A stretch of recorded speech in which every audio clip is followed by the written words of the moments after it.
I'd like to call to order this regular meeting of the Lincoln-Lancaster County Planning Commission of September 27th, 2017.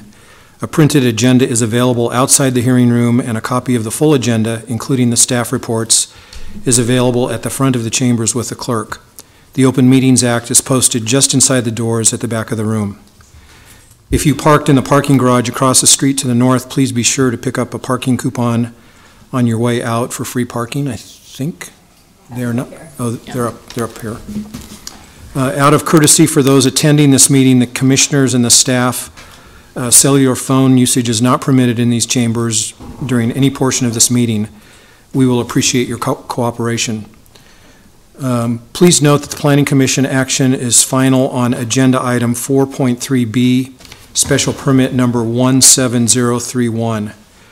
Any aggrieved person may file or may appeal final action of the Planning Commission to the City Council by filing a notice of appeal with the clerk within 14 days following the action of the Planning Commission. And the Planning Commission action on all other items is a recommendation to the City Council or the County Board. The first item of business is the approval of the minutes of the regular meeting held on September 13th, 2017. Is there a motion? So moved, Beckius. Second, Hove. Please call the roll. Beckius? Yes. Edgerton? Yes. Harris? Yes. Hove? Yes. Washington? Yes. Core? Yes. Scheer? Yes. Motion carried 7-0. The next item of business is the consent agenda. Items on the consent agenda will be called at the same time and will not be scheduled for a separate public hearing unless there is a request for from someone wishing to speak or at the request of a commission member. I will ask Jerry to read all of the consent agenda items into the record. Once those items are read, she will ask if there is anyone wishing to speak. If you wish to speak on an item on the consent agenda, we would ask that you stand and state that item. That item will then be removed from the consent agenda and scheduled as a separate public hearing under Section 3 of today's agenda. All items remaining on the consent agenda will be voted upon in total with a motion for approval. Jerry, will you please call the items on the consent agenda? Yes. Please note that Commissioner Hove has declared a conflict of interest on agenda item 1.5, change of zone number 17026.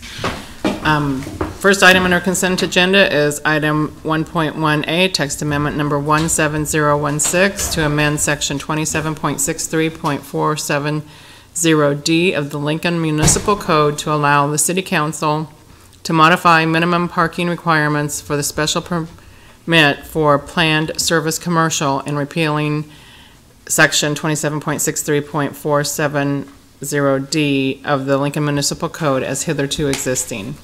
Item 1.1B is special permit number 2004A to reduce the required parking ratio for assembly facilities on Lot 2, Block 20 of the special permit from 1 stall per 300 square feet to 1 stall per 1,000 square feet on property generally located at 56th Street and Alville Road. Item 1.2 under annexations is annexation number 17010 for a city-initiated annexation of approximately 211 acres, more or less, on property generally located at North 56th Street and Fletcher Avenue.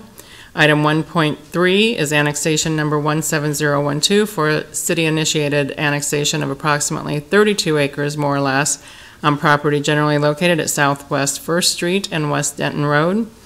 Item 1.4 is annexation number 17013 for a city-initiated annexation of approximately 4 acres, more or less, on property generally located at 84th and Pioneers Boulevard. Item 1.5 is change of zone number 17026 from H3 Highway Commercial District to I1 Industrial District on property generally located at 235 South Coddington Avenue. And item 1.6 is change of zone number 17027 from P Public Use District to H3 Highway Commercial District on property generally located at 200 Northwest 84th Street. Are there any ex parte communications to be disclosed on these agenda items? I had a brief conversation with a representative from NEBCO, an overall kind of description of item number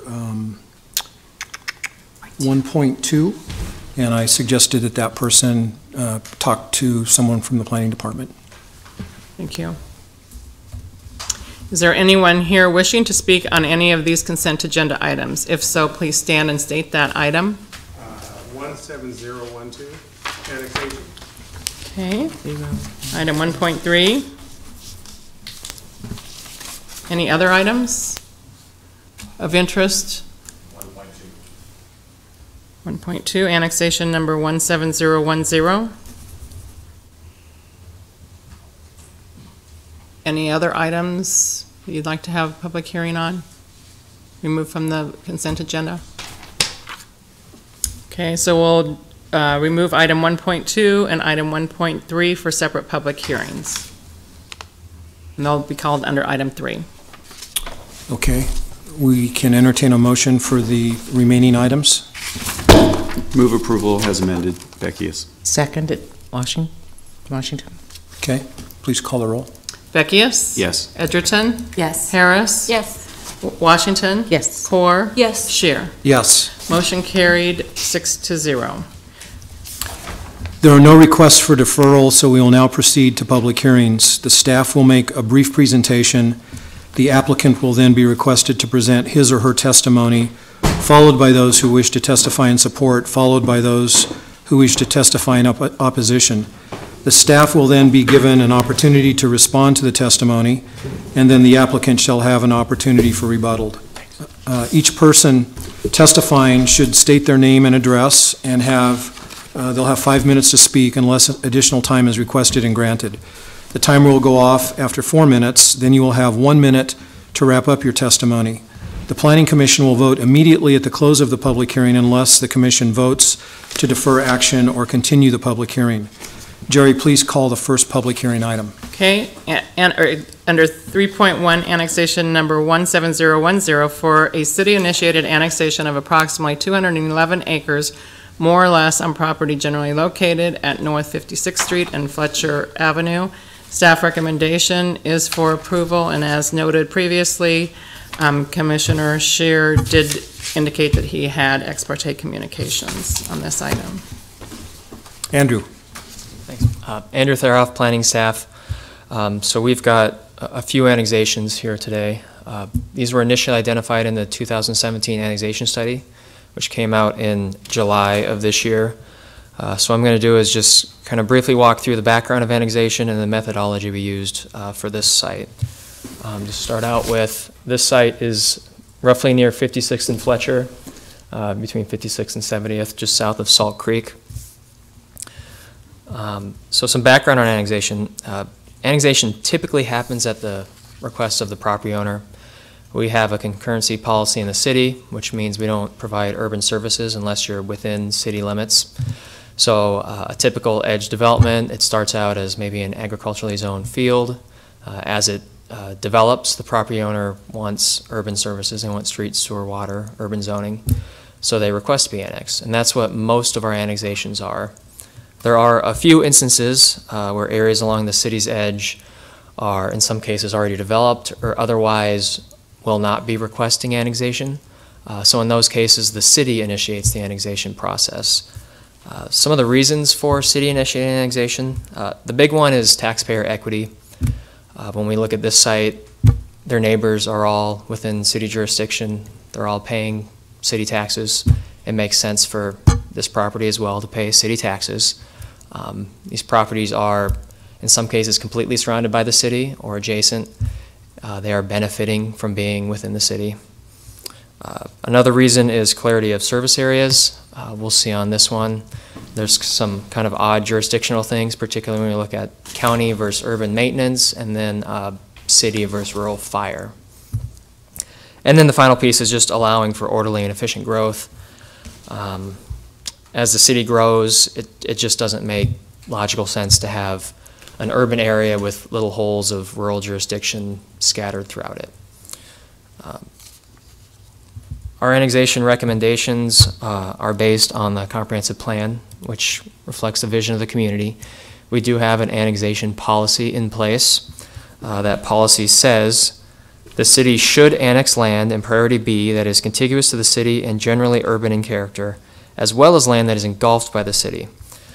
So from that, we developed a methodology for our annexation study with some bullet points.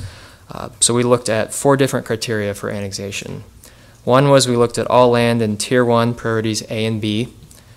We looked at all land engulfed by the city limits. We looked at all land contiguous to the city limits and in urban zoning. And finally, we looked at all land that's contiguous to city limits in agricultural zoning, basic infrastructure is in place or planned, and it's urban in character. We identified 8 areas that met multiple criteria. So it was 8 areas, 987 acres. We ended up having 4 public information meetings. We sent out letters to every property owner at the beginning of August, and then we had 4 meetings at the end of August. So we've tried to be very open and transparent about this process.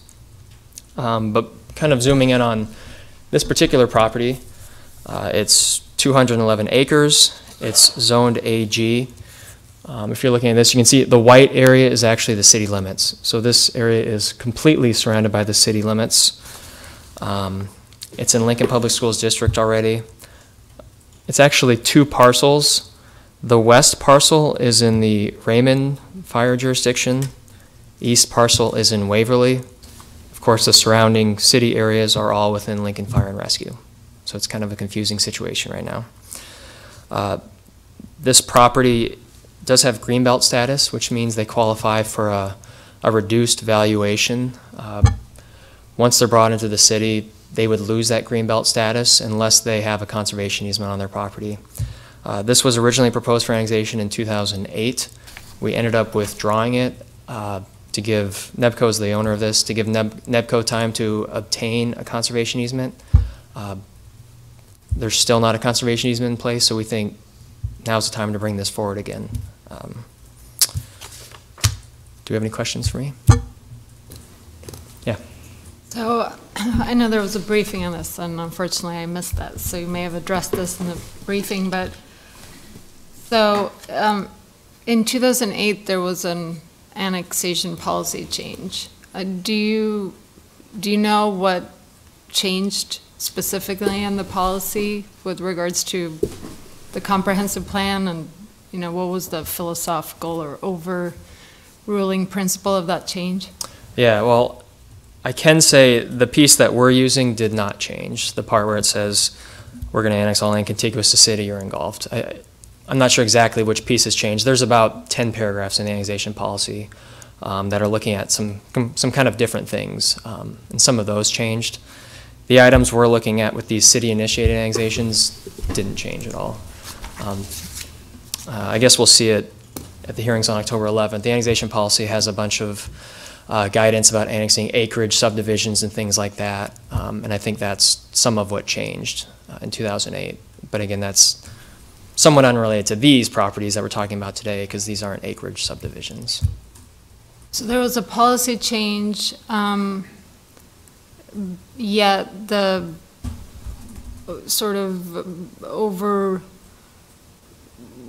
principle was still owner-initiated annexation. So what was the reason for, there was a policy change, but it kind of remained the same? Was there, was the idea to roll it out slowly, or what was the reason for the gap in time between the conversations in 2008 and now? Well, these are somewhat big undertakings, especially when you have many years in between each area. So we had these criteria. We ended up with thousands of acres that we were actually looking at to start out with, and we had to narrow it down. So I'd say there wasn't really any sort of philosophical change where we said, well, we're not going to annex anyone for 8 years. It's kind of just something that happened because of the time commitment, and then we were doing other things.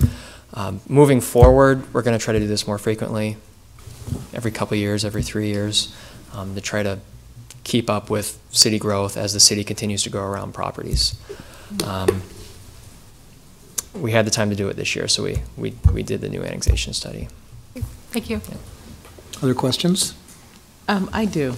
I'm looking at the agency review report on this parcel, and it talks about the distance from city sewer, But I'm wondering, just the policy, but it doesn't say how far away a hookup for city sewer is, so I'd like to know, will the landowner be expected to hook up to city sewer in the near future, and what's the cost to the owner for that? And if you know the cost difference between taxation under Greenbelt status and taxation under city without Greenbelt, you know, prior. Yeah. Would you please explain that? Yeah, so I'll start with the sewer items. If you're within 300 feet of city sewer and sewer is available, you'd be required to connect in your annexed. That doesn't apply to this property. They do have sewer around their property.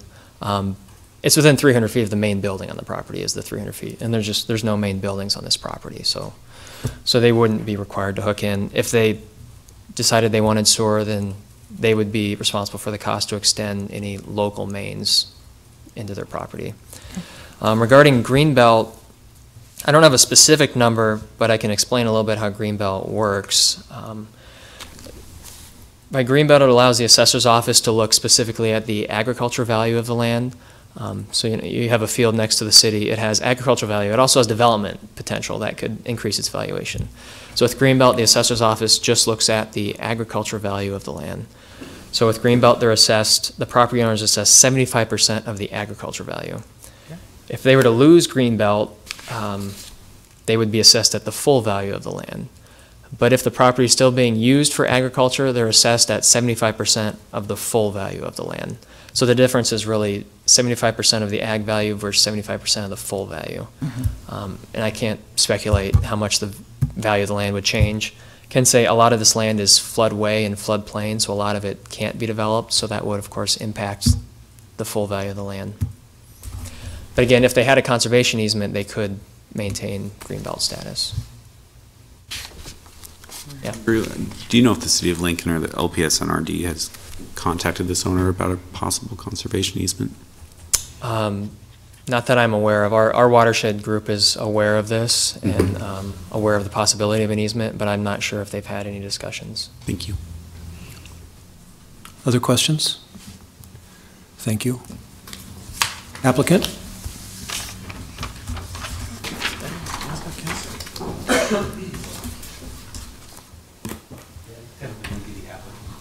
Pardon me? Technically, wouldn't be the applicant, the city's the applicant. You're right, city is the applicant, so this is testimony and support is where we need to go now, so. Or is this the owner? Have a seat for a minute. No testimony in support, testimony in opposition.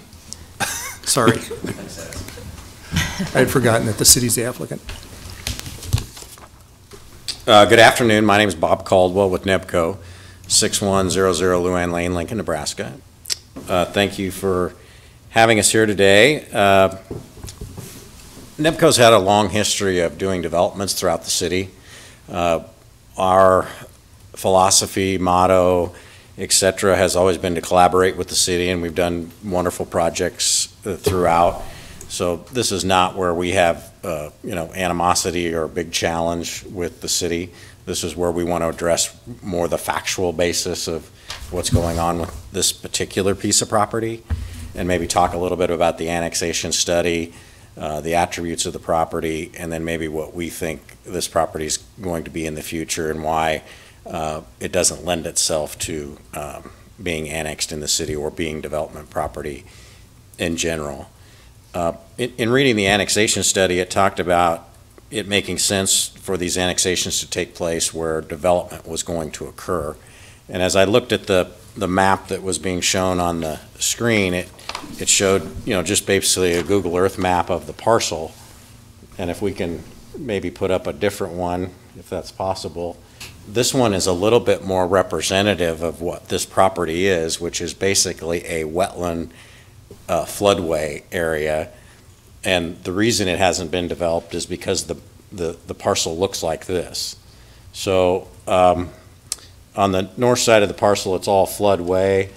On the west side of the parcel is a drainage canal, and we've given the NRD an easement to enlarge that drainage canal that goes to Salt Creek. So arguably the only thing that possibly could be developed someday on this property is a small postage stamp area over here that's abutted by two creeks.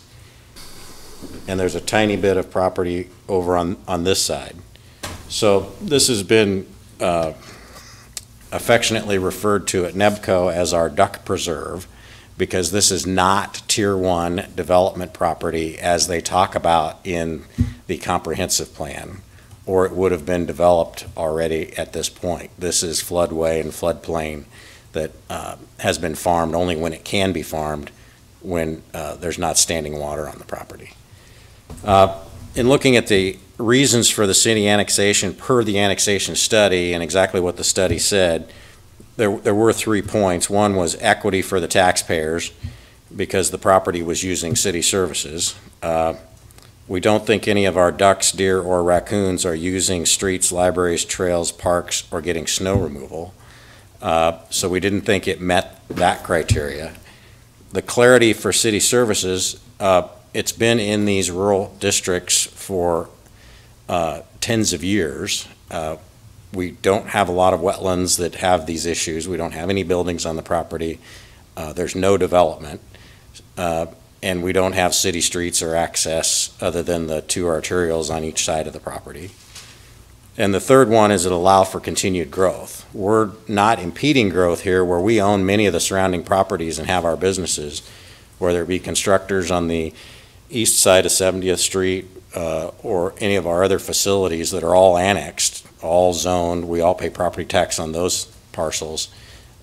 This one's just not developed because of the color of the map that you see in front of you today. So while the city annexation or the city master plan may say Tier 1 urban growth, I'd like to find an interesting study that would put that in that category. The next one is this is one of the things that's not like the others. All of the other properties they talk about in the annexation study had 128 homes, 3 churches, 2 businesses. None of these attributes exist on the NEBCO property. This is all floodplain, farm ground, and wetland. The future annexations in the annexation study were all residential neighborhoods that were being annexed on acreages. So we don't see how we are like those. If we had a great need for city services, or we had an industrial buildings, or we had people and life safety issues on the property, we could understand some of those things. We are currently studying and trying to figure out what we can do with the property, but we don't think annexation is the right result. In interviewing the folks at NEBCO, I've only been with NEBCO 3 years. We don't show where we've looked at the conservation easement 8 years ago. City's probably right, they have better records than us, but we haven't talked to anybody on our team that says, hey, we should look at an easement, or talk to Nebraska Game and Parks, or talk to Lincoln Park and Recs Department. I'm sure Lincoln does not want to inherit a green belt wetland park and maintain it, and currently we're maintaining it. It's a beautiful green space, but it's really not development ground. Can you? Yep. Yeah, good. And I guess the last would be, our ask would be, this is much different than the other properties being annexed. It's not Tier 1 development property. It's all wetland and floodplain, and it's easements that we provided to the NRD to prevent flooding in Lincoln. And so we would ask for opposition to annexation, and I'd entertain any questions you have. Questions? Yep. Thomas? Thank you for being here today. How does Thanks, NEBCO currently use the land? Currently, it's just farmed when it's not wet. Okay. The aerial that I am looking at shows some sort of Rock pile. rock crusher, or something of the sort on the property. The history there was probably for 30 years, there was a, which is basically used concrete, pile there.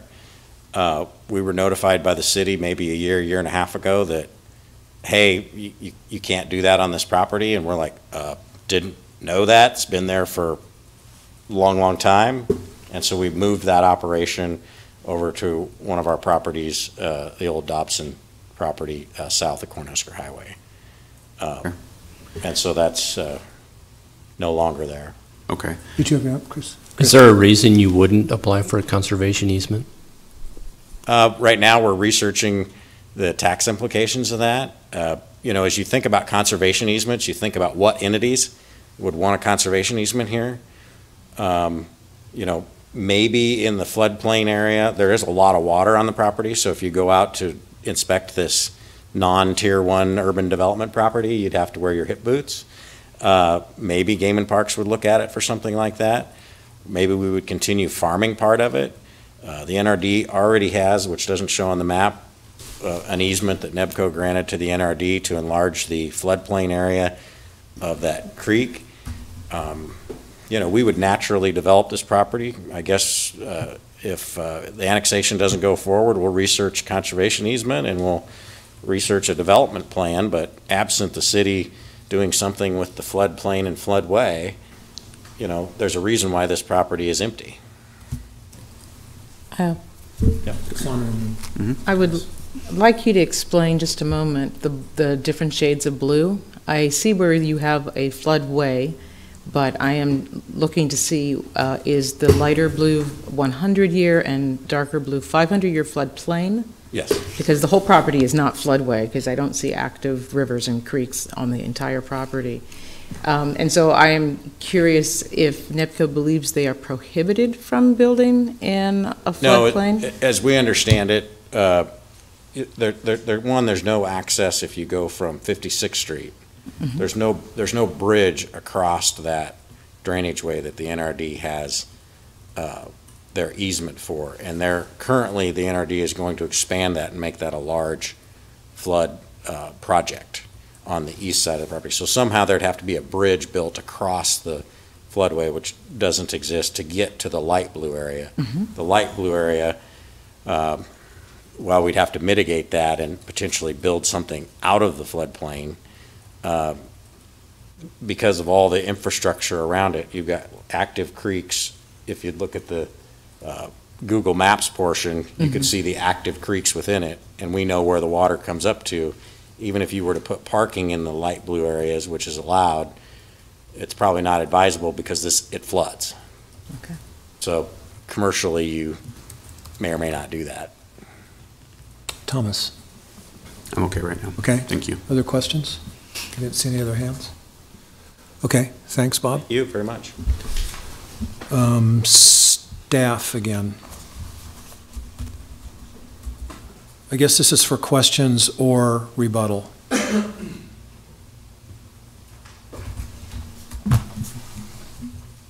Are there any questions? Yes, Maya.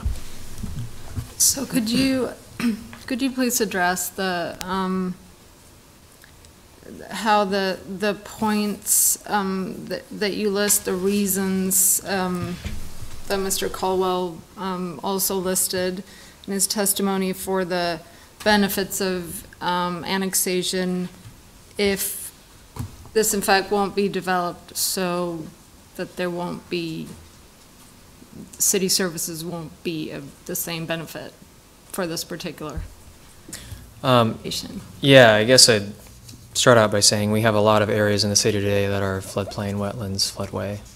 If we just didn't annex those areas, we'd have holes all over the city. It's common that those areas are annexed as the city grows around them. So yeah, for the reasons for city annexation, we have equity for taxpayers. That's the big one. When we look at the map, these properties surrounding them are paying city tax. Some of these other properties are also in floodway, floodplain. And then the clarity of service areas is a big one, as was mentioned with there's actually 3 different jurisdictions in this small area. So annexation would take care of that.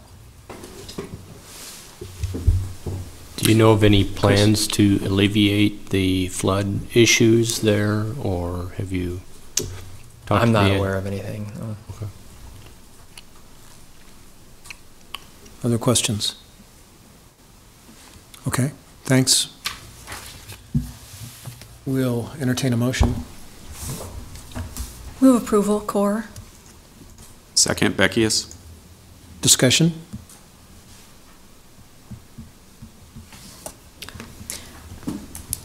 Since this project came up in 2008 and was tabled, I'm a little disappointed that the recommendation to move on a conservation easement has sort of been left unattended.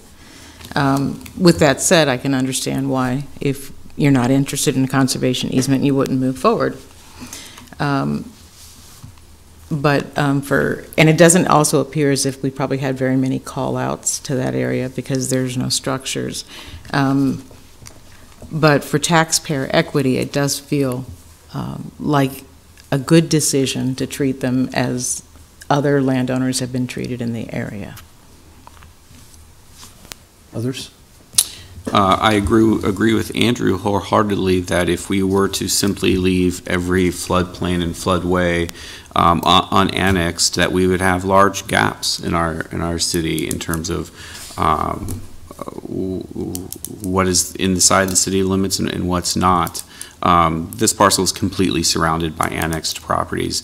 I think NEBCO maybe just purchased the abutting property along North 70th. So I think that there's continued investment in this area that they continue to make, and I think it is equitable to taxpayers to see this property, even though it may have limited use going forward, to be a part of the city of Lincoln.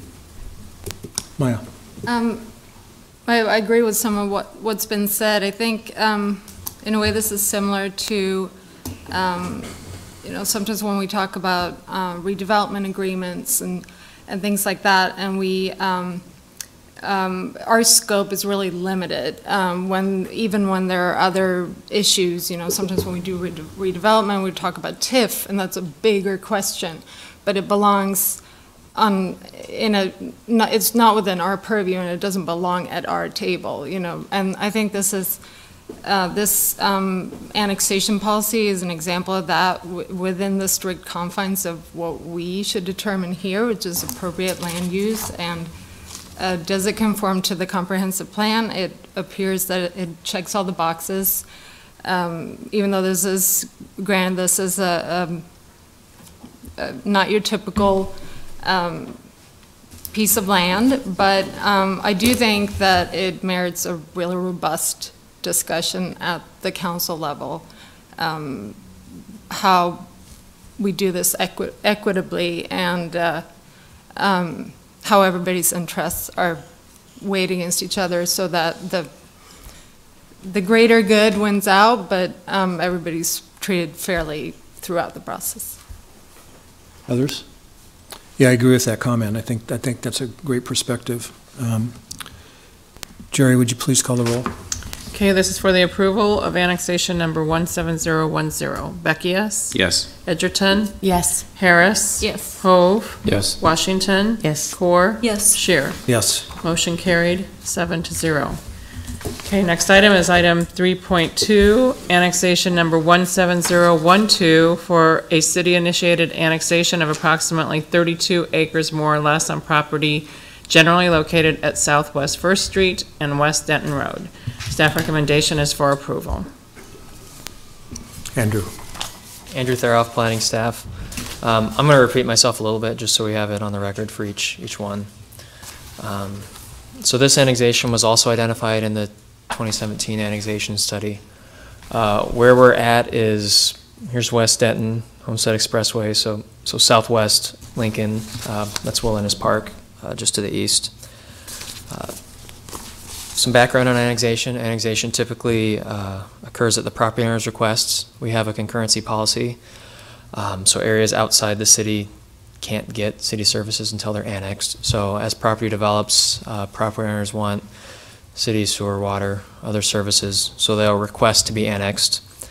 Some areas along the city's edge are already developed, or for whatever reason just will not be requesting to be annexed. So that's the areas we're focusing on with city-initiated annexations. Some reasons for city-initiated annexation. The big one is equity for taxpayers. All of a property's neighbors are paying city taxes. It makes sense for that property itself to be paying city taxes. Clarity of service areas.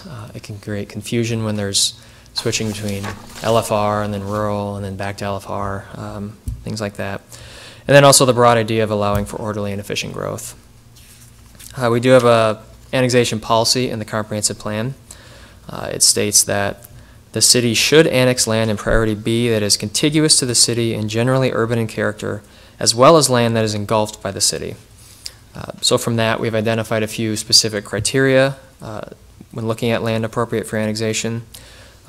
We'd be looking at all land in Tier 1 priorities A and B, all land engulfed by city limits, all land contiguous to city limits in an urban zoning, and then land contiguous to city limits in agriculture zoning, basic infrastructures in place or planned, and urban in character.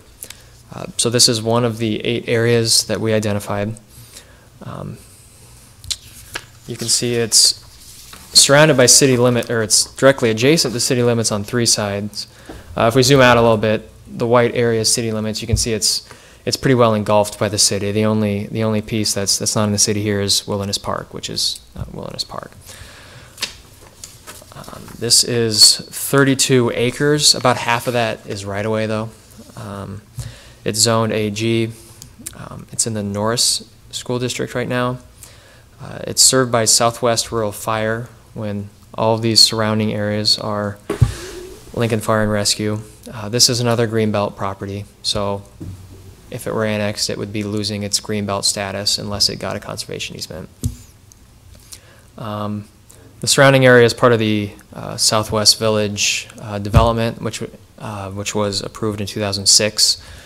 So this area has been surrounded for roughly 11 years now. Do we have any questions? Questions? Okay. Go ahead. Okay. I guess I had a question about a similar question to what I had before. Yeah. I'm curious how their taxes would change, what the cost to the owner would be. Yeah, let's start there. Okay. So with Greenbelt, it allows the assessor's office to look at the property for its ag value alone. So today they're assessed at 75% of ag value. If they lose their Greenbelt status, the property would be assessed at its full value, which could include development potential. This property is, I believe, a tree farm today, which is agriculture. So if it's continued to be used for that, even within the city, it'd be assessed at 75% of full value.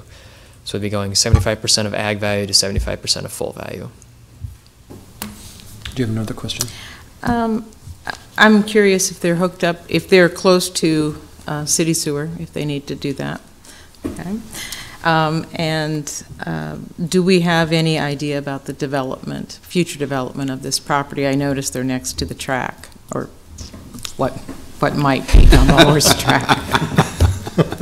I cast no aspersions on the people who own the track.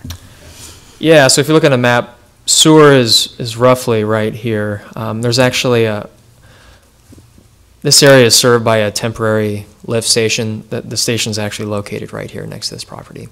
Okay. So sewer's here, and then water's roughly right here in the road. So sewer and water are pretty close. Okay. In terms of future development, we don't have any approved development plans on this particular parcel. Good. Chris, you had a question? Wilderness Park is not annexed. Is there a reason for that, or is that? I mean, something we're looking at going forward. On the planning side, the big reason is that there are a few properties in the park or adjacent to the park that are outside the city today, and we just can't serve them right now. So if we were to annex the park, we'd be surrounding a few properties that can't get sewer, really, is the big thing. But we'd be creating islands of areas in the city that can't get urban services by bringing in Wilderness Park.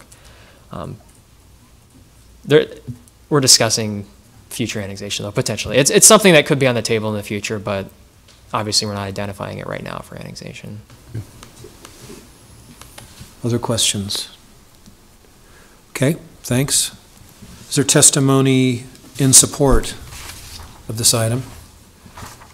Is there testimony in opposition of this item? Please come forward.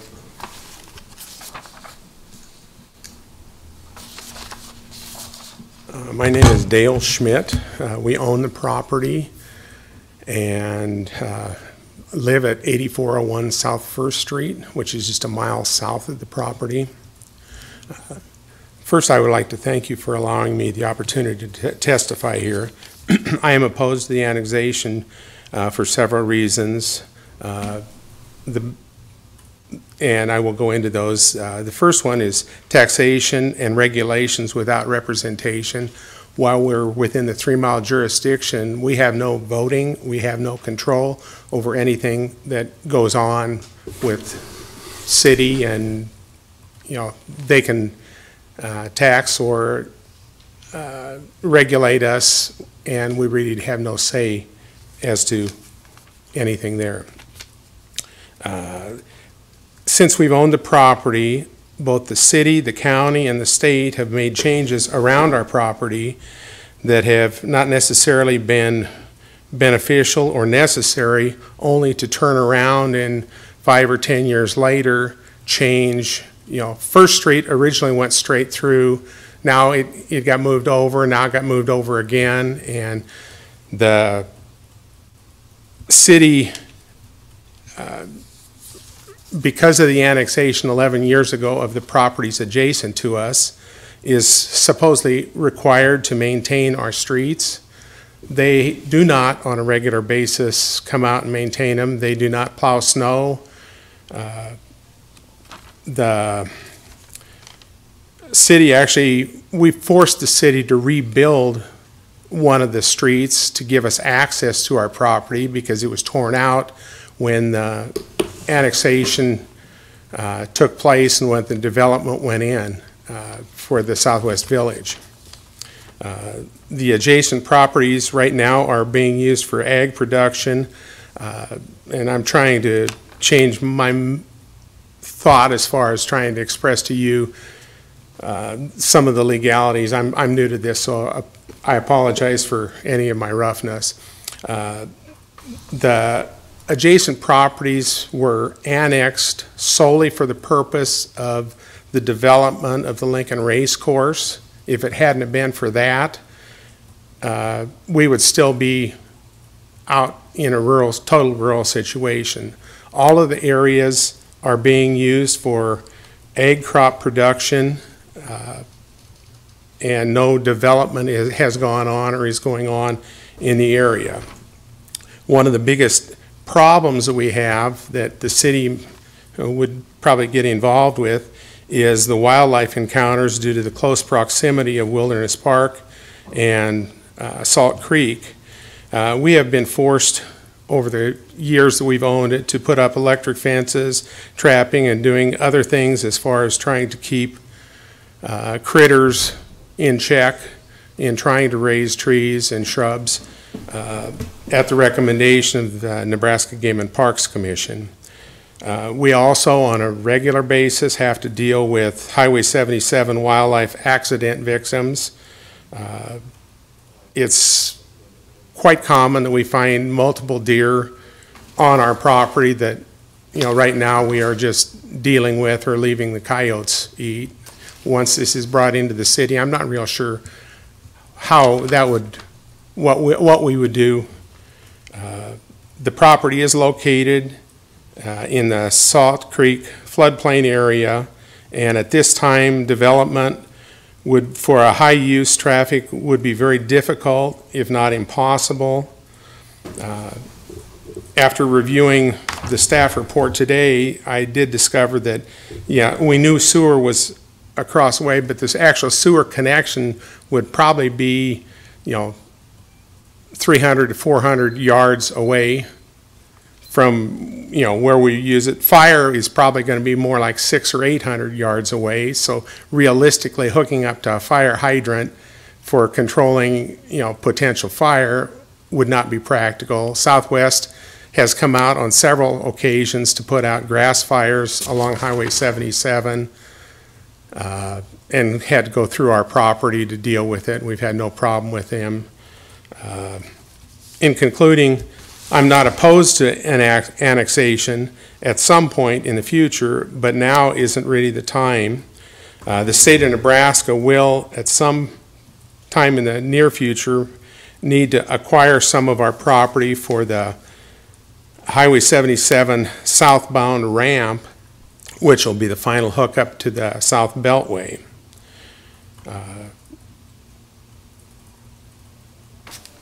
I thank you for your time. If you have any other questions, please feel free to ask me now or anytime in the future. Thanks. Questions? Thomas? Thanks for coming and testifying Sure. today. Surely appreciate it. Is the current use today a tree farm? The current use right now is more or less an abandoned tree farm. Okay. It is a tree farm. We still have a Nebraska nursery license and operate and grow. Because of flooding that took place several years ago, we have a mess that we're still trying to clean up and deal with. I hope to get it cleaned up in the next year or two and either continue growing trees or convert it back to more agricultural crop production. Okay. Thank you. And then another question for you. How do you access the site currently? I see a Schmidt Place, a Schmidt Drive, a Schmidt Court. The way we currently access it is actually through none of that property, but there's property, a road coming in kind of from the west to our shed. Okay. That was supposedly, there was supposed to be an easement on that property allowing us, permanent easement where we could get in at all times. And that's the Southwest Village? The easement had never been recorded or written in, so there was no easement. So I had to go back to the city and require them to put back the road, which is now Schmidt Drive. Okay.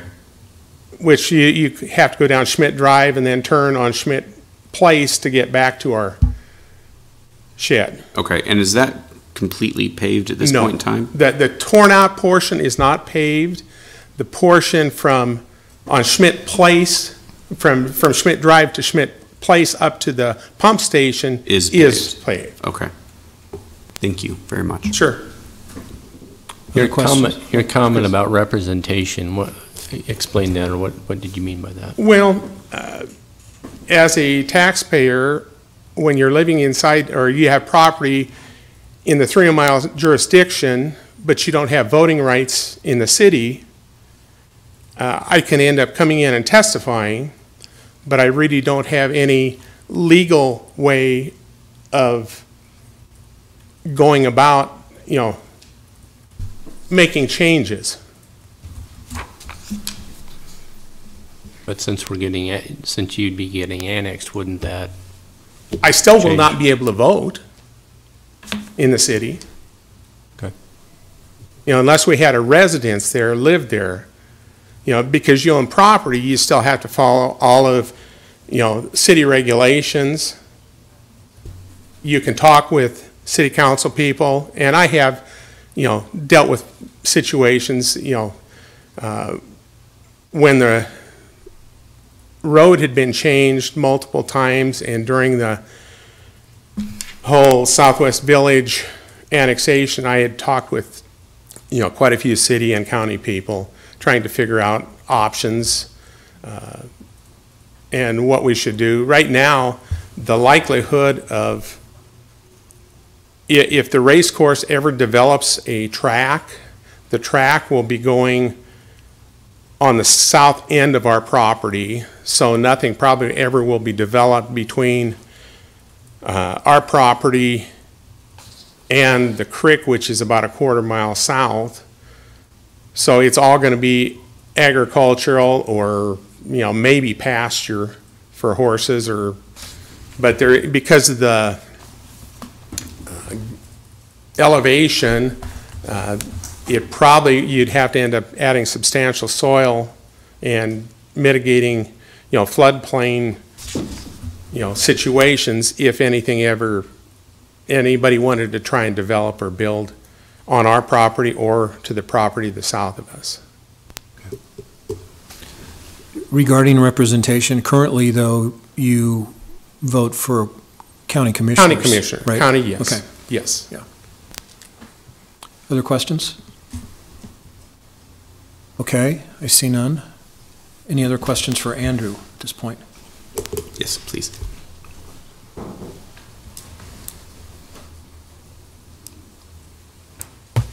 Andrew, could you give me a little bit of background on Southwest Village, and maybe specifically if you know of any requirements to if there had been any requirements to pave Schmidt Drive or what the city would potentially look at going forward. I know the city has gravel roads, but is the intent to leave Schmidt Drive the way it stands today?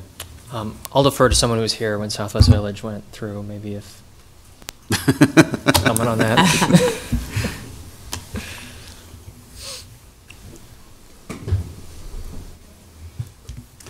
Steve Hendrickson with the Planning Department. Was actually going here to try to pull up some of the things before time, and your question was too quick. Yes, there was a fairly complicated history because as the adjacent property, which was originally set up for Walmart, it was not set up for the racetrack. The recession happened, Walmart didn't come. The property has sat, later part of the property sold for the bedding facility to be built to the west.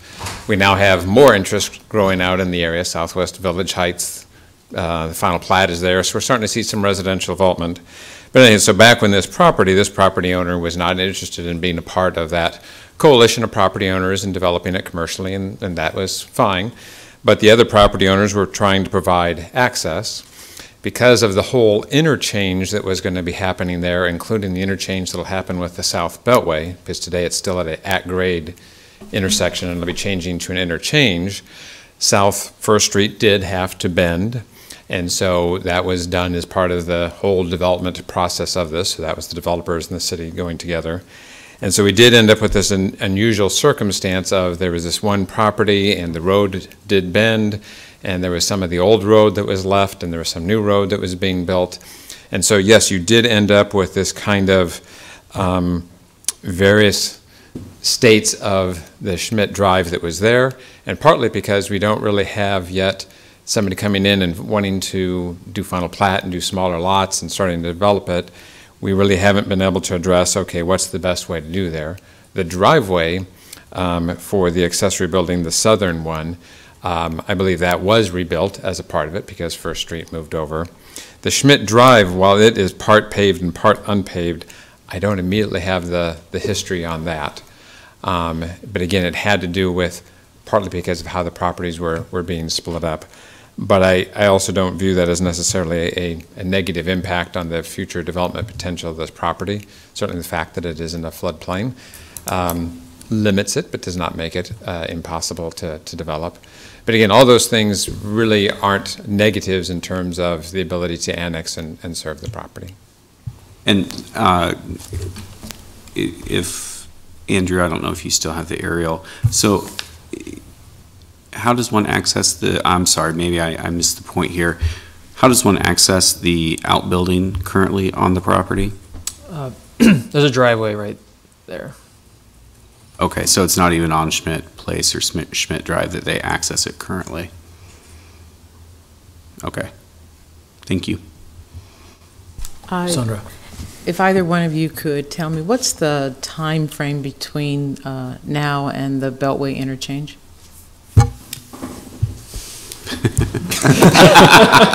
Or David?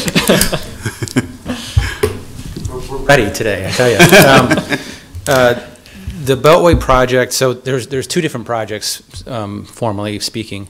There's a South Beltway, which will have an interchange with Highway 77 down near the southern alignment of the road, of the main new road. Mm-hmm. This interchange with Warlick Boulevard and Highway 77, as well as an interchange at Pioneers, is technically a separate project, but obviously it is all related as far as everything becoming a freeway mm-hmm. for that way to get in and out of the urbanized area.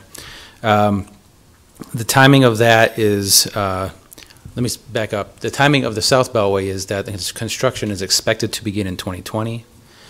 Okay. Could take upwards of 7 years from that point before it's completely finished. It is expected that within that time frame, these interchanges will also be underway.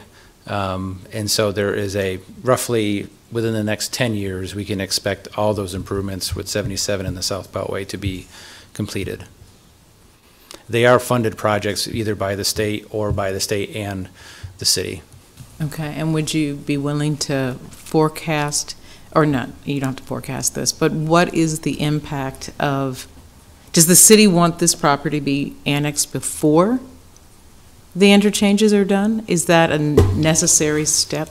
I don't think that there's really a direct relationship between the interchange improvement project and the annexation. I think the annexation proposal for this property is more based on what Andrew went through as far as the policies that we have in place to follow for annexation. Right. Maya? So, the staff report says this site is completely surrounded by the city, but wouldn't it have to be adjacent to city limits on all sides to be completely surrounded? Yeah, I mean, if we zoom out and look at it, the city surrounds this site with obviously the Wilderness Park gap in between, but yeah, I think, so it's surrounded and directly adjacent on 3 sides, but big picture that it's surrounded. But your definition of surrounded is broader than abutting directly Yes, on but- the site then. But as a reminder, it only has to be contiguous per our policy. Yeah, no. So it still meets the and criteria. I get that. I'm just trying to wrap my head around Yes. surrounded, engulfed, Yeah. and, the different terms that are being Yeah. thrown around here. The way that statement was being used was yes. In the broad sense, it's surrounded by the city, but it's directly adjacent on 3 sides. Got it. Thank you. Any other questions? I have a follow-up question to Maya. Looking at this map, I understand the contiguous versus surrounded in the intent and the concept, but let me ask you a question if you would give an opinion. Mm-hmm. Does it make any sense to tie the annexation of this property to the study and thought that Wilderness Park might someday also be annexed? The way I look at this map is a little different than, I mean, I see what you're saying in terms of contiguous and surrounded, but I also see a property not very far south of this one and all of the property to the east that is not annexed. So does it make sense, or would it make sense from a planning standpoint, land use standpoint, to maybe do this when the other pieces that are like this property, similar in juxtaposition to the city, to do it at the time that Salt Creek, the bigger piece, would be done? Does it make any sense at all? Yeah. So really, we're just looking at adjacent properties. As we move forward with this, there's actually several annexations that aren't completely surrounded. They're adjacent on a couple sides. So from our perspective, this is still completely appropriate for annexation because it's actually adjacent on 3 sides. I maybe want to walk back a little bit on Wilderness Park. I'm not suggesting that we're studying it and it's imminently going to be annexed or anything. It may never be annexed. I don't know. Okay. So no, I wouldn't think tying this to anything with Wilderness Park would necessarily be appropriate. Okay. Any other questions? Okay. I believe that we are ready then to entertain a motion.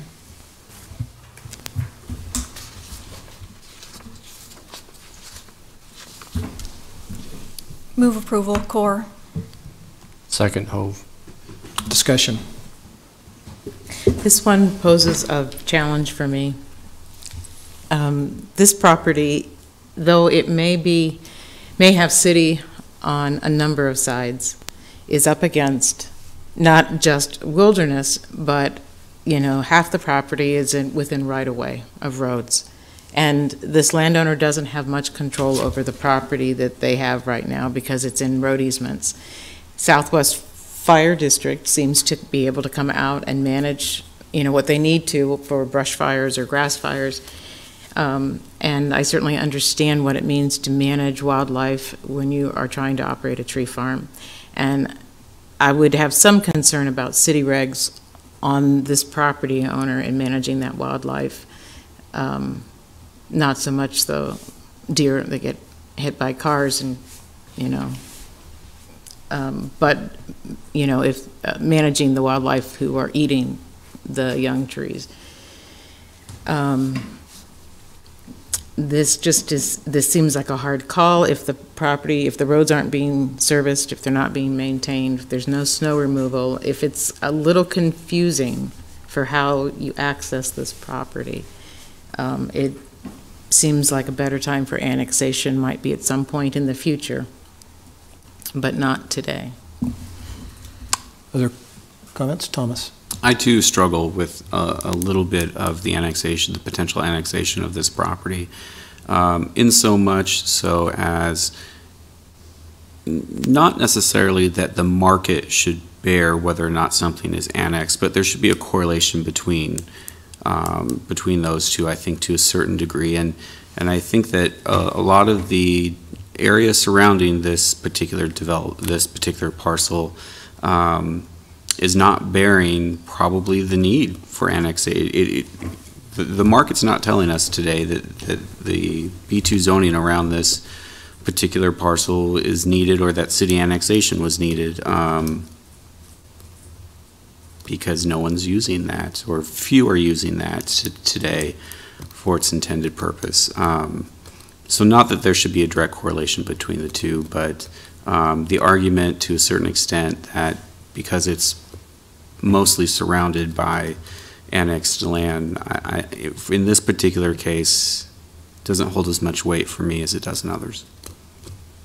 Other comments? I'm going to revert back to what I said before. I think we've seen challenges, in my opinion, I've seen challenges with both of these applications that we've seen today. They've not been clear cut. To me, the kind of the definition of surrounding needs to be discussed, and I look forward to seeing as I said before, a robust discussion about this by elected officials and the powers that be. Still, I feel personally that I have to look at it from a very limited scope.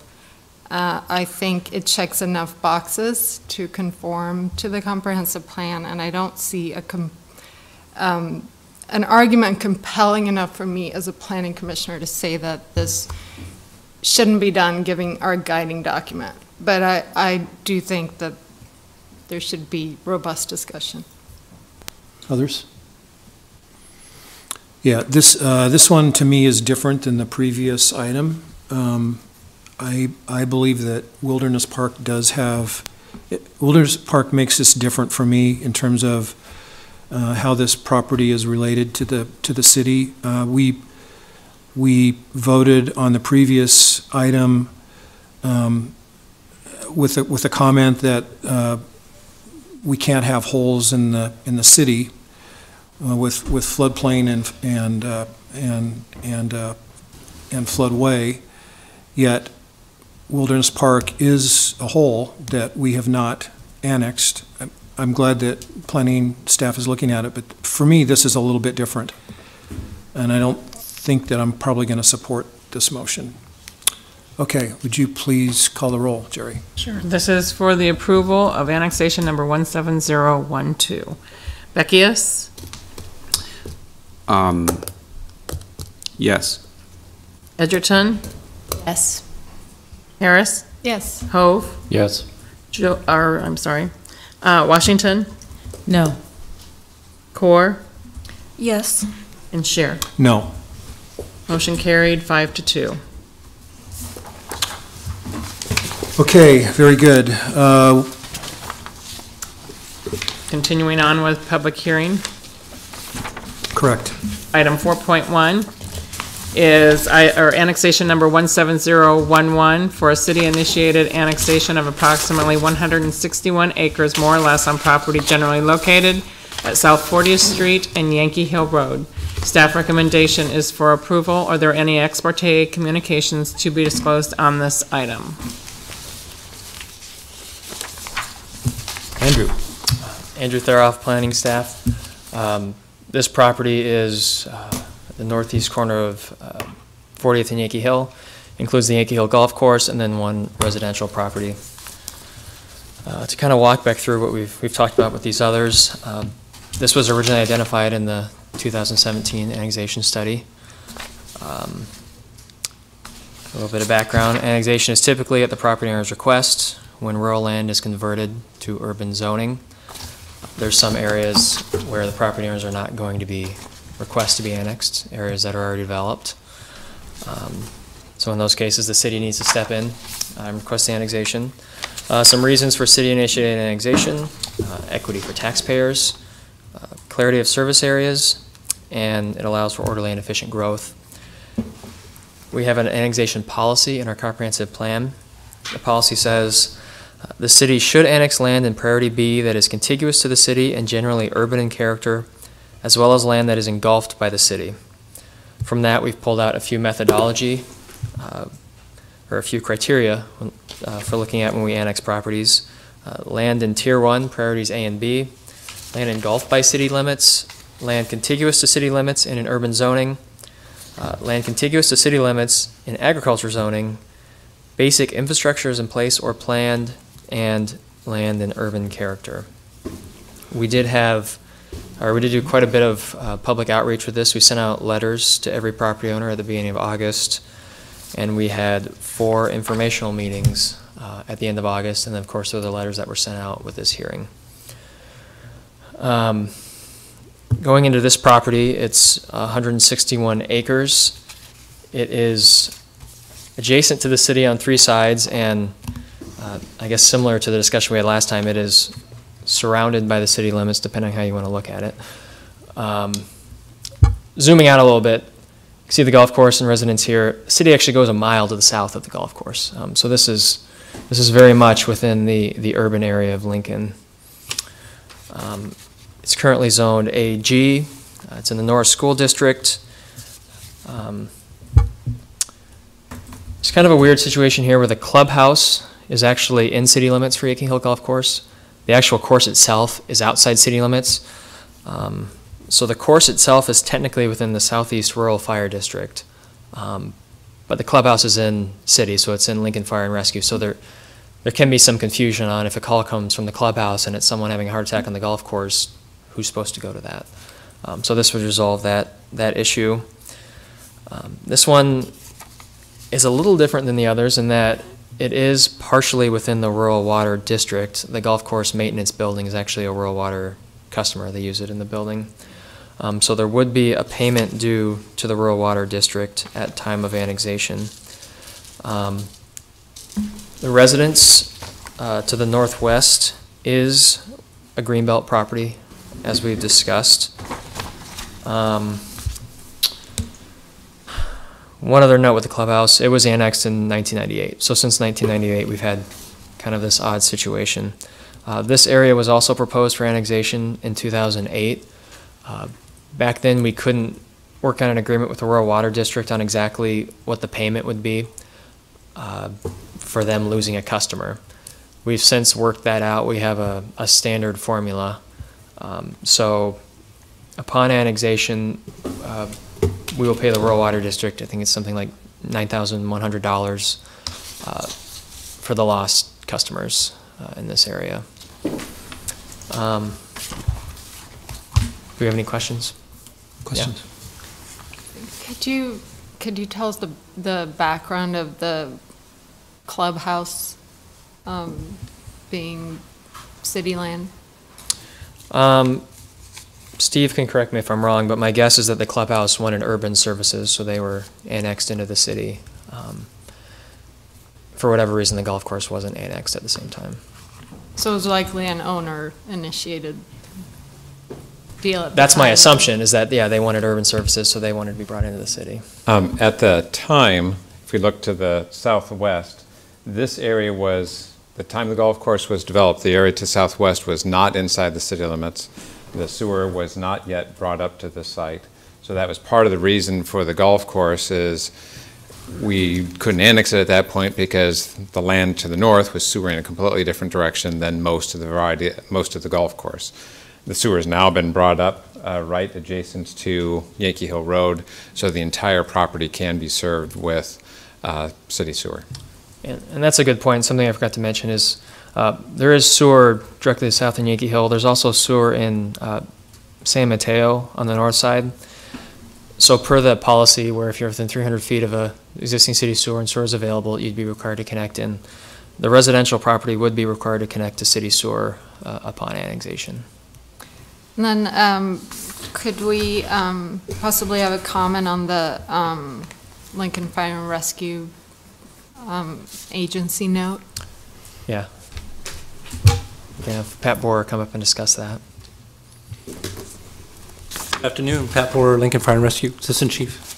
What question can I answer for you? I was just, since you're here, if you wouldn't mind elaborating a little bit on this being outside of the 4-minute response time, approximately what would you be looking at, and what are the future plans for this area as it relates to response times? Okay, great questions. The closest station to this parcel is 27th and Old Cheney, which is where our fire station number 4 is located.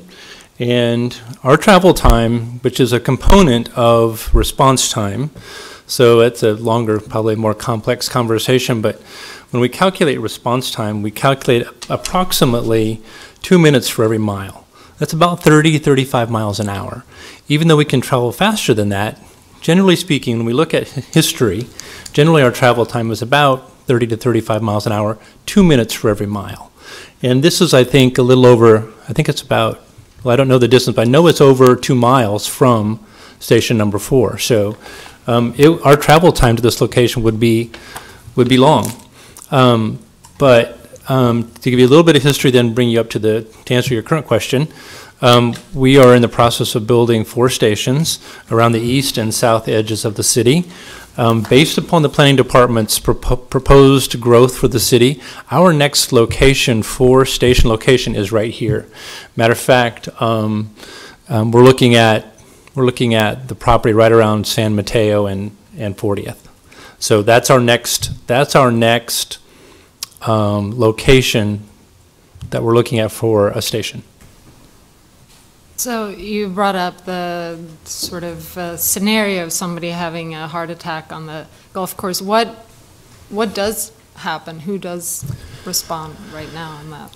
I can confirm what Andrew's been telling you for most of this afternoon. It is confusing. Whenever you have abutting districts, because currently our CAD system where people call 911, it's not geo-aware, meaning it doesn't operate off of long lat coordinates. And so it's really based upon cell phone information, or somebody can give you the closest address.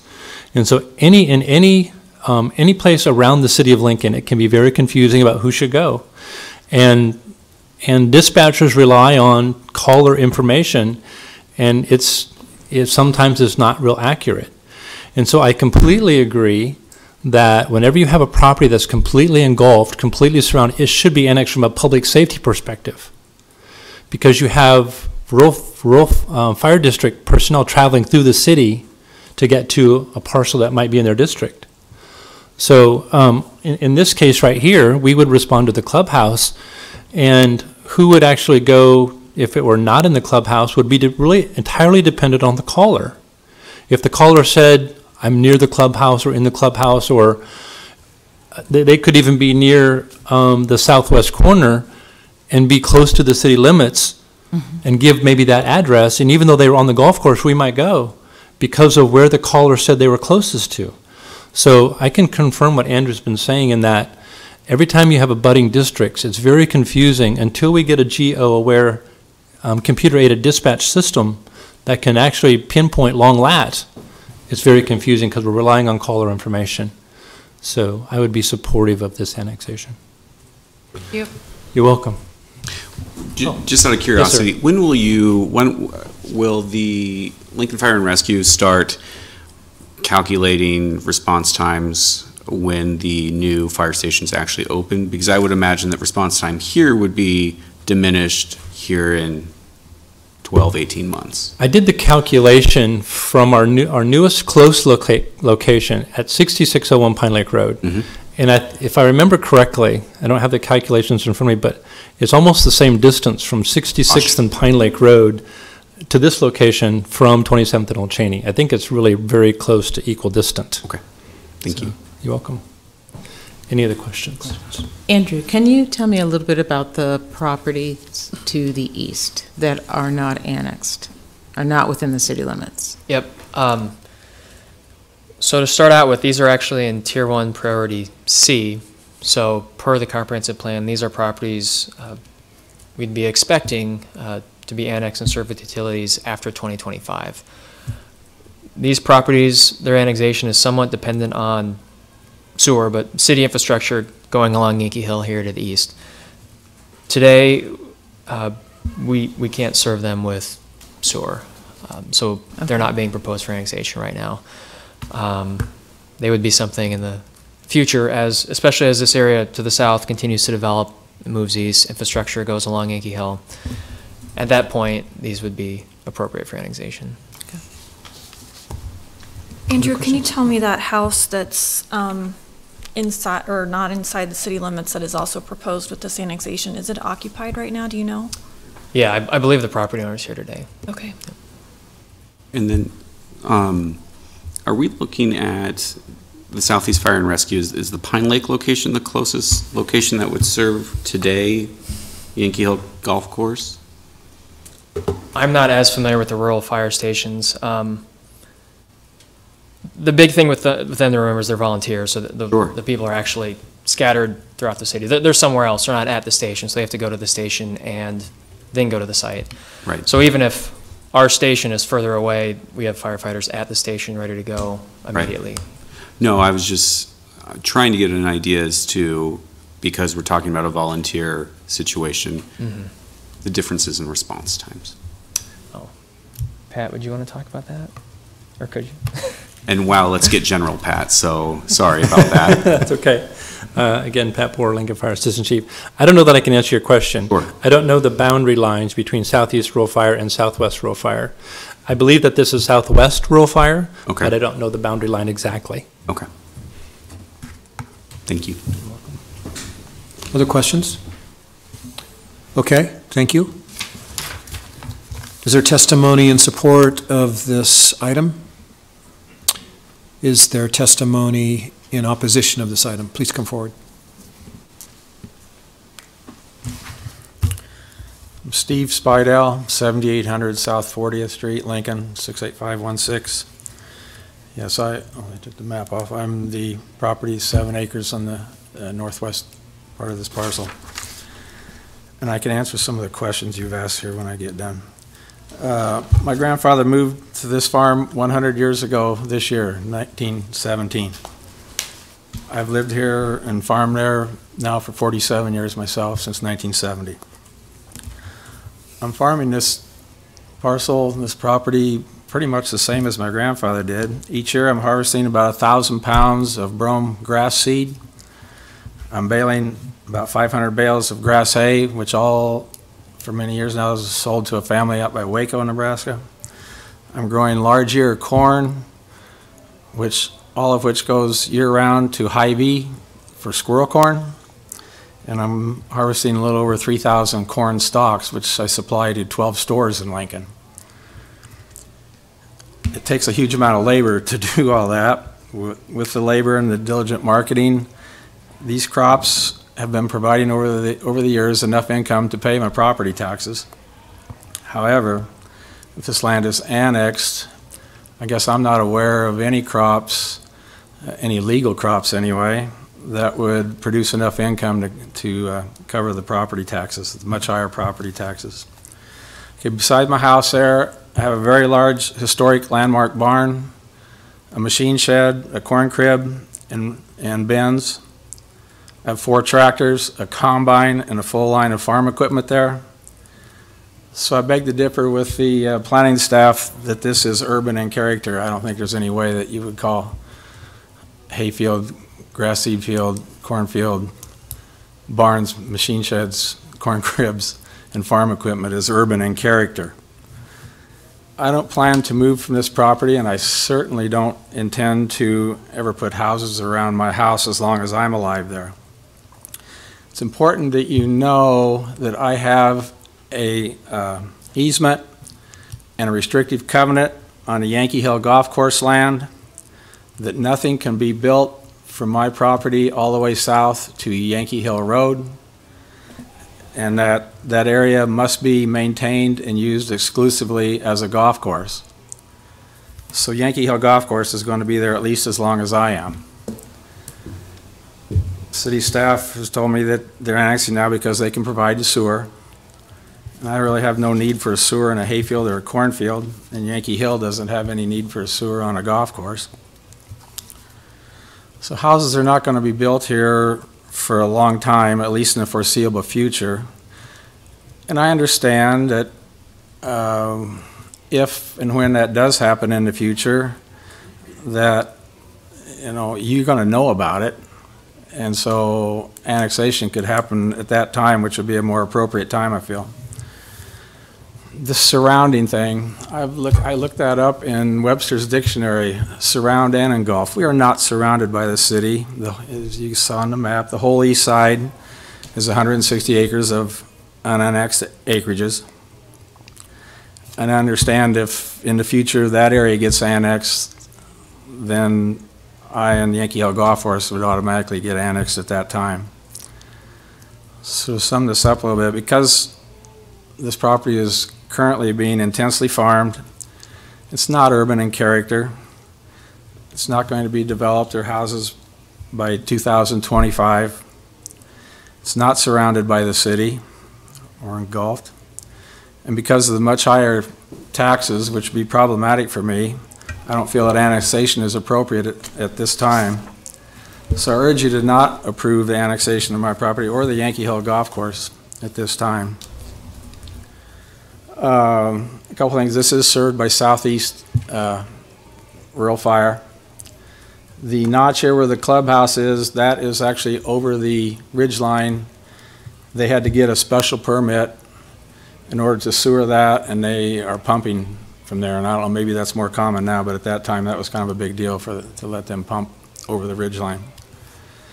As far as the valuation, I think my farm acres right now are at, I'm not positive on the exact amount, but around $3,300 an acre. I've talked to Rob Ogden in the assessor's office twice. If I get annexed, it'll go to $50,000 an acre. So huge increase in valuation, plus the difference in adding the Lincoln levy and the difference between Lincoln and Norris schools. So do you have any other questions for me? Questions? No? Okay. Thank you. Thanks. Questions for Andrew Do we have anyone else? or staff? Do we have anyone else? Yeah, is there other testimony in opposition? I'm sorry. Okay. Staff questions? Yeah. Hi, Andrew. So is the clubhouse currently served by a pump station or lift station, or? Not that I know of. Okay. And do you know, and perhaps this is, and maybe Steve, has that changed over time, or when the clubhouse was built, was it always on city sewer, that gravity flow? It's always been on gravity flow. Okay. There's basically kind of a little ridge there with the houses to the east of it, all along the ridge, as well as the clubhouse. So there, maybe if there's a bathroom in the basement or something, it has a little pump in the basement that pumps it out to the street. But the majority of the property, as it was originally set up, it was set up to be served by gravity. There's not a city-owned or a pump station there serving multiple properties. And then going back to your comment a little earlier on this application, Steve, could you, so clubhouse was able by gravity flow to be serviced, but you said the remaining southern portion of the ground was not. But on the other hand, there would be not necessarily a reason other than perhaps why wouldn't you annex the golf course when doing the clubhouse at the same time, even though that gravity sewer system would not function there? It was one parcel when it was purchased, I assume. Generally, at the time, what we were looking at is that when you annex property, it assumes that you have city services available or planned within the next 6 years. While it was proposed for be a golf course, what if the golf course went away in 2 years? Sure. Suddenly, then the city might have a request of, well, we'd like to now develop the entire golf course. and you don't have the city sewer there, but yet you've annexed us, so you Sure. city, you need to You're hustle it responsible. along and get Right. it closer. Got it. Thank you. Other questions for staff? Yes, I do. I can see very clearly the reason for safety reasons to annex the golf course. So there's less confusion, responses are clearly Lincoln Fire and Rescue. But the issue of property tax burden on an individual agricultural business seem quite large and prohibitive. And I'm wondering is there any relief available? Is there a life estate on taxes available? I mean, I'm not even sure I know how to ask the question. This is an odd. You're asking for the residential, or the residential property that's being I am. farmed? Well, Greenbelt is really the program, and then it wouldn't be eligible for Greenbelt in the city. So I'm not aware of any other, I mean, it'd be at like the state level, I'm not aware of any other tax abatement programs or anything if you're farming within the city and not eligible for Greenbelt. Okay. Questions? No? Okay, thanks. Can I ask David a question? Yes? I'd like to know the mechanism, the possibility, or of changing this proposal. And I'm not sure that I'm going to, but I would like to know what the mechanism would be. You certainly have the avenue that you would have would be to propose an amendment to this proposal. You would move that and see if you have support from your fellow commissioners at that point. That certainly could happen at the city council level as well. So I mean, you have that avenue presented to you. I would suggest that staff would not want to see potentially a completely encircled piece of property as a result of any action. So that I would suggest that at this point. Yeah. And did Yankee Hill attend today? I guess not, but I will say, I guess I do have a couple things to add. We have talked with Yankee Hill Golf Course, the owner, a few times about this.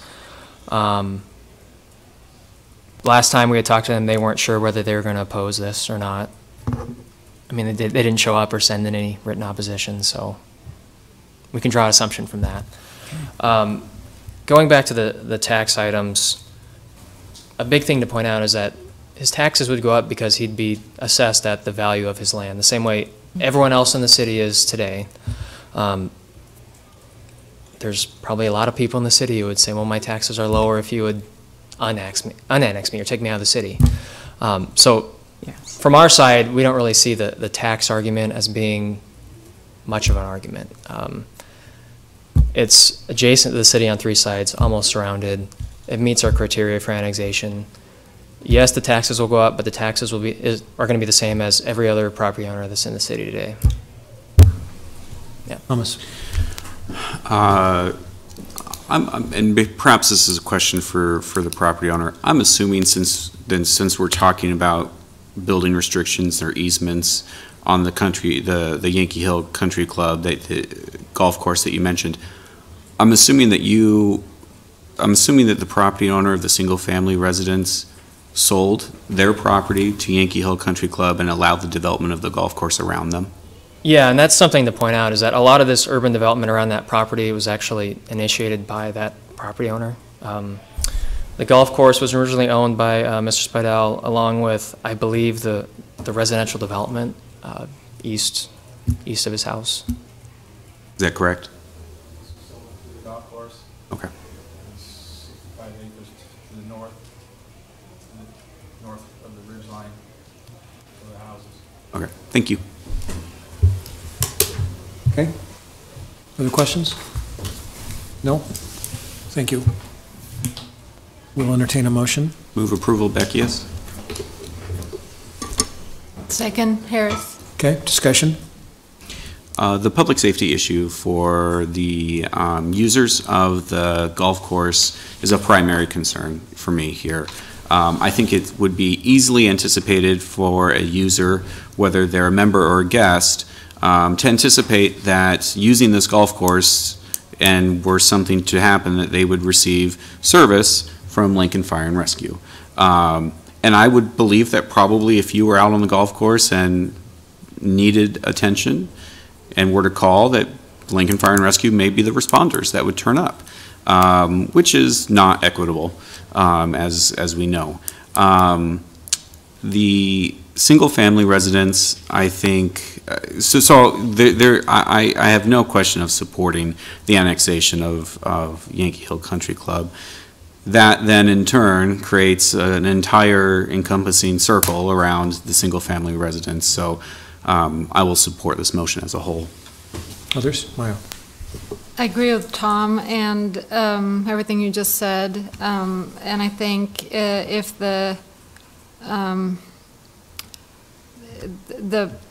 lot with the farm would have been anywhere else, I would have inclined to not vote in favor of annexation, but I don't see how we could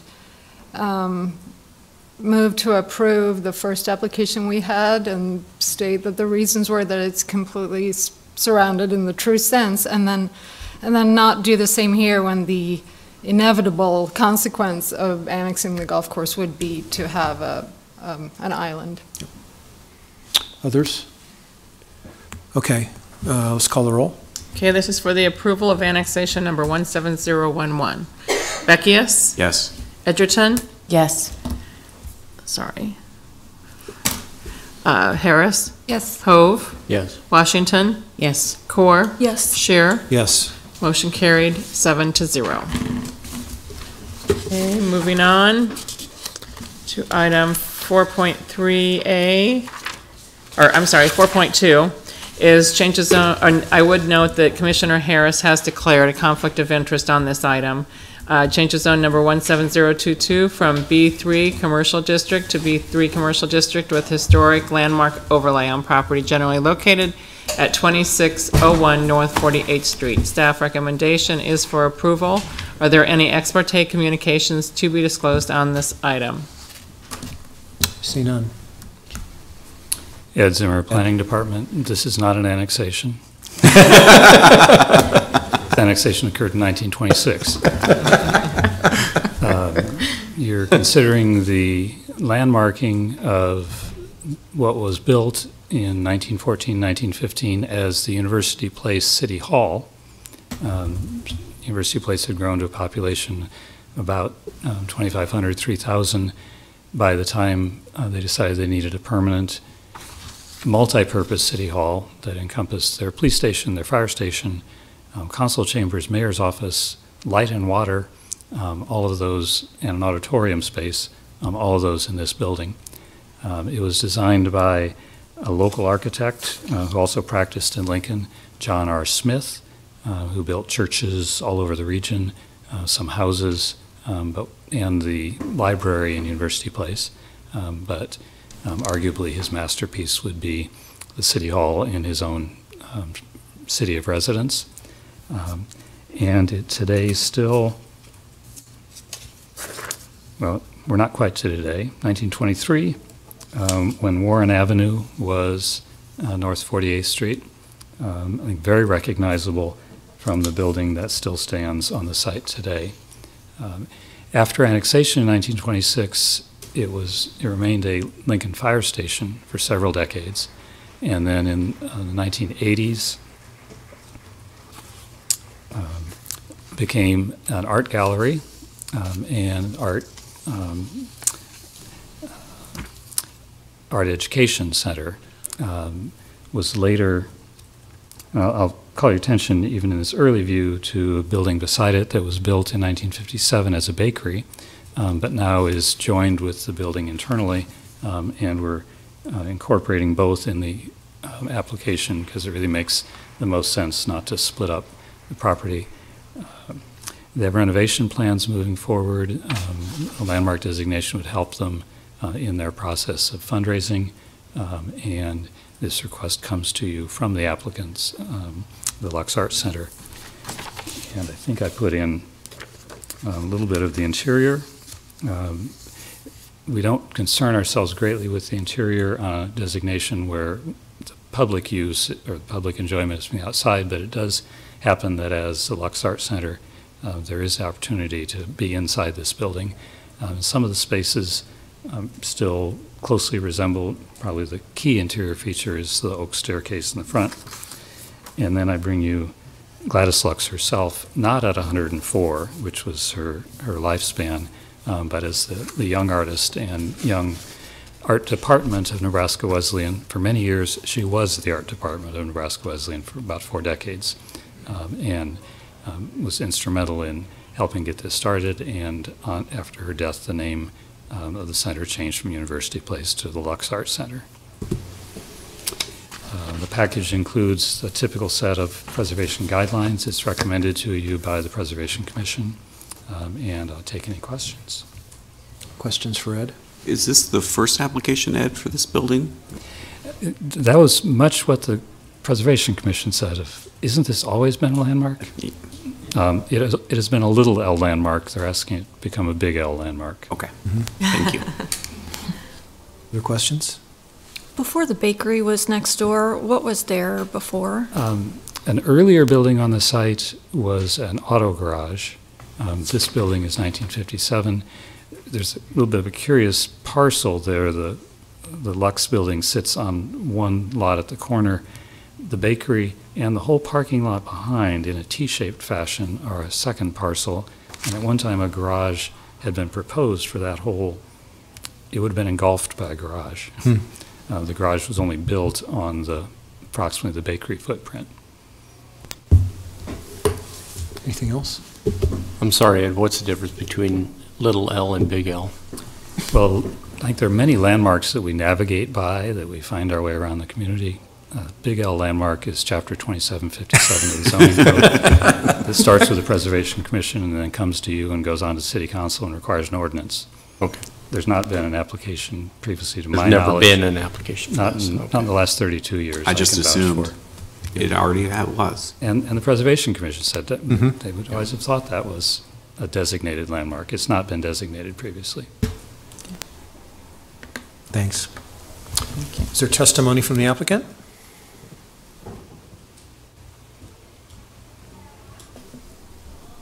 Hi, my name is Joe Shaw. I live at 2311 Q Street. I'm the Associate Director of the Lux Center for the Arts. I'm here today to represent the staff, the leadership, and the Board of Directors of the Lux Center for the Arts.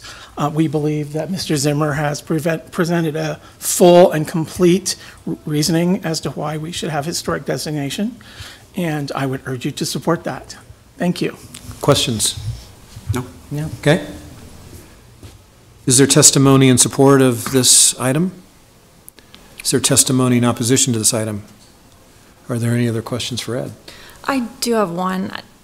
Ed, I noticed when I was reading the formal documentation for the landmark application that it says list the owner of the property as the city or of Lancaster County.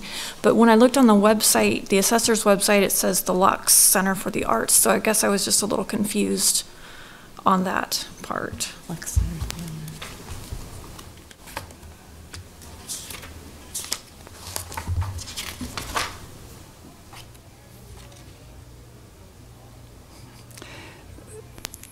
Since a previous nomination to you had been Trabert Hall, I made an error and didn't do a correct and replace there, and we'll do that.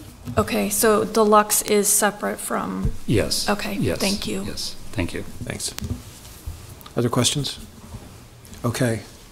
Are we ready to entertain a motion? I'll move. Second. Becky is. Discussion? Comments? I commend the Lux Center for wanting to have a historic landmark designation on their property. Ditto. Yep. I think this is an excellent example of a property and building that we want to preserve as much as we can, so I think this is great. Yep. Tremendous opportunity to use preservation-related benefits for a fantastic community project. Call the roll, please. Okay, this is for the approval of changes zone number 17022. Beckius? Yes. Edgerton, Yes. Hove, Yes. Washington, Yes. Core, Yes. and Shear. Yes. Motion carried 6-0. Okay, next two items, we have associated items. First one being change of zone number 17024 from AG Agricultural District to AG Agricultural District with landmark designation on property generally located at 6501 Southwest 40th Street. Staff recommendation is for approval. The associated special permit number 17031 to request a landmark designation for a bed and breakfast in their home on property generally located at 6501 Southwest 40th Street. Staff recommendation is for conditional approval, and this is final action on this item unless appealed within 14 days to the City Council. Are there any ex parte communications to be disclosed on these items? See none. Stacy. Stacy Hageman with the Planning Department. Says Ed Zimmer on your agenda, I'm sure. It didn't fool me, though. Yes, I'm obviously not Ed. But as the author of the landmark application, I'll give you a presentation on this. So this is for the Burgess Farmstead, and then the special permit to allow them a bed and breakfast. And you'll see on the aerial image here, this is Southwest 40th, and we're looking west. So this is just on the west side of 40th and north of Denton Road. The farmstead is surrounded by a dense windbreak of mature trees. The house faces east towards the road. This is the house here. And then the barn is located south and west of the house, and that's the original barn.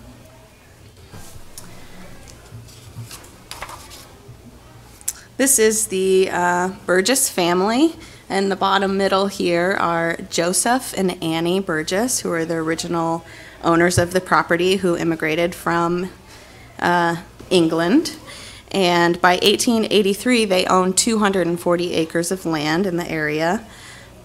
And Joseph worked as a successful farmer on the property for about 40 years, and he was well known for his farm management and for his local community involvement.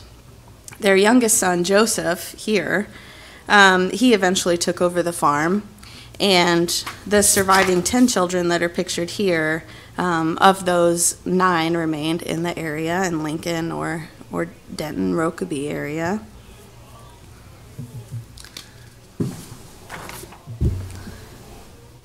These are photos of the current house's construction. It was built in 1912 after a fire set by a fireworks display destroyed their previous house that they had just built. The 1912 house was built on the same site as that previous house, and it's stayed in the Burgess family ownership since. The current residents are John and Terry Thomas, and John is a great-grandson of Joseph and Annie Burgess. And the farm is still active as a farm.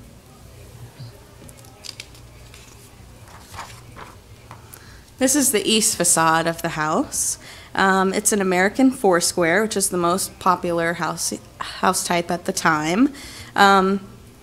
It specifically reflects the family's prosperity and the large size of their family. And that typical four squares had 4 bedrooms on the second floor, and this one is extended and has 6 bedrooms.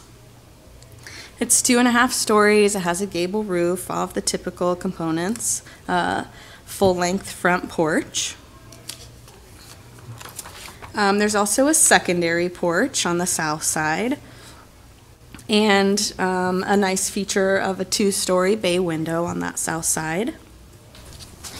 So the landmark designation with the special permit to allow it to operate as a bed and breakfast would provide protection of the property, and it was reviewed by Historic Preservation Commission in August, and they recommended its approval. Thanks. Questions? No? Okay. Thank you. Is there testimony from the applicant?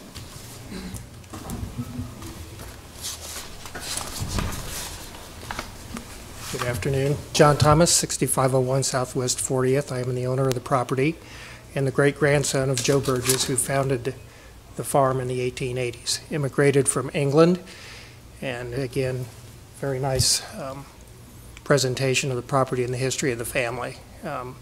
My grandfather was the youngest of 13 children. 11 of them survived to adulthood, and 9 of them helped populate Lancaster County.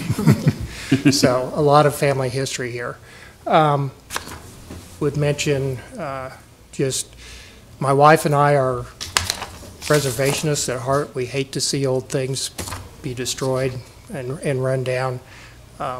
In renovating the home, we have taken great care to keep everything from the original house that we possibly could, including the interior as well as the exterior.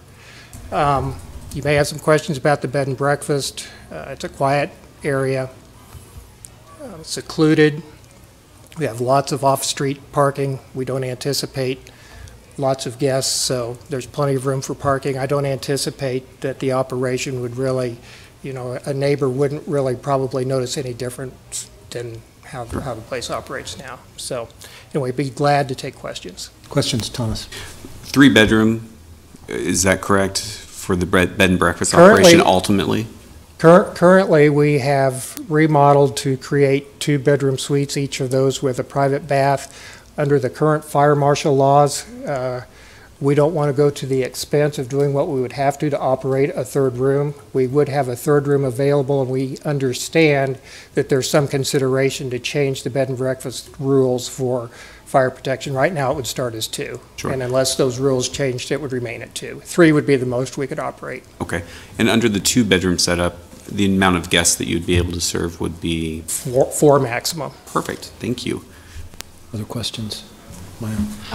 Not really a question about it. I'd just like to congratulate you on what looks to be a really beautiful rehabilitation. And, thank you. And that, you know, the staff report even refers to your exemplary rehabilitation of the property. I have to look at it, and I knew the pictures were going to be beautiful. So Yeah, kudos. I really appreciate what you've done. Just for fun, is this picture taken in front of the property? The porch looks very similar. I'm sure that it probably is, but I'm not absolutely sure. I think that it is.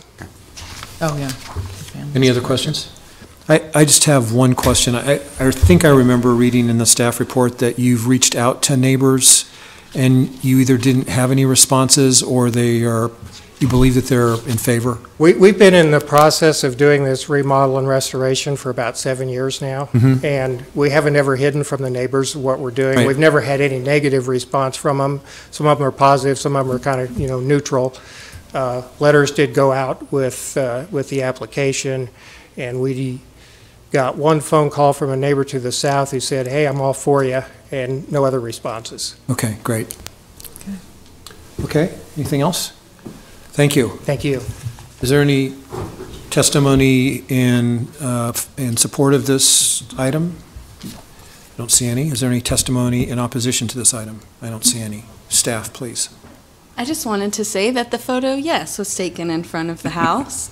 It was in 1929, and all of the kids came home and surprised their parents, and it was Annie's 70th birthday. Very cool. Thank you. Any other comments from the applicant? Okay. I think we're ready to entertain a motion. You will need to call these separately. Yes, correct. Starting with the change of zone 17024. So moved. Second, Core. Discussion? I too would just like to offer up, thank you for preserving this property. I feel that we need more people like you that will take the time and save things and do it the right way. And I just want to say thank you because I think that that's very honorable. Others? Yeah, great project. Thanks for putting the time and effort into doing this. Yeah. Please call the vote. Beckius? Yes. Edgerton? Yes. Harris? Yes. Hove? Yes. Washington? Yes. Core? Yes. Shear? Yes. Motion carried, 7-0. And we need a motion for the permit. Move approval, Core. Second, Edgerton. Any other discussion? If not, please call the roll. Beckius? Yes. Edgerton? Yes. Harris? Yes. Hove? Yes. Washington? Yes. Core, Yes. Shear. Yes. Motion carried 7-0. And I would just mention again that this is final action on special permit number 17031 unless appealed to the city council within 14 days. Very good. At this time, anyone wishing to speak on an item not on the agenda may do so. I see none, so we are adjourned.